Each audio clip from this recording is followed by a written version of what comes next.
Esta rúa dá acceso ao cemiterio da Pastora, pero tamén a varias explotacións vitivinícolas e granxas. O Concello de Cambados vende a actuar na zona co asfaltado da vía.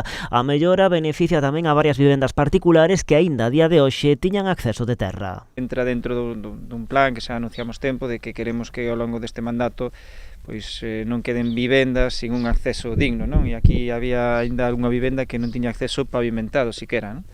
E acometeuse esa pavimentación do tramo principal, máis de algún ramal que dan acceso a esas vivendas. A vía é moi transitada por ser zona de paseo de moitos veciños pola súa proximidade a Umia e tamén por ser acceso ao Campo Santo. En total actuouse nuns 2.500 metros cadrados de vía cun orzamento de 35.000 euros. O proxecto contempla tamén a instalación de medidas de calmado de tráfico. Contémplase tamén a colocación de badés reductores de velocidade, porque ben, sempre que se fai, a mes, como podedes ver, todas as obras que estamos acometendo estánse facendo con aglomerado, non se fai o asfaltado riego que se facía antes.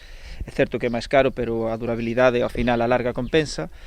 E en todas as que estamos facendo pois tamén contempla a instalación de badés reductores de velocidade, porque claro, como este pavimento é un pavimento pois moi liso, moi llano, tende a coller velocidade aos vehículos. Esta é a primeira das actuacións de mellora de camiños que ten en axenda este ano o Concello de Cambados. Os proxectos están previstos en todas as parroquias do municipio. Especialmente en zonas rurais, ainda que tamén hai algunha no casco urbano, como van ser a Rúa Carballeira, a Rúa Camaño Burnacel, que xa se vai executar agora pronto, e despois vai haber obras en Castrelo, na zona de Lourido, vamos a pavimentar algunhas, vamos a facer unha pavimentación en Ouviña, no enlace hacia Tremoedo, pola zona do Río Pequeno, vamos a facer tamén algunha en Vilariño, xa digo, cubrindo un pouco todas as parroquias, en Corbillón tamén se fai unha, cubrindo todas as parroquias e fomentando ou priorizando aquelas onde hai accesos a vivendas e a explotacións ganadeiras ou agrícolas, como este caso.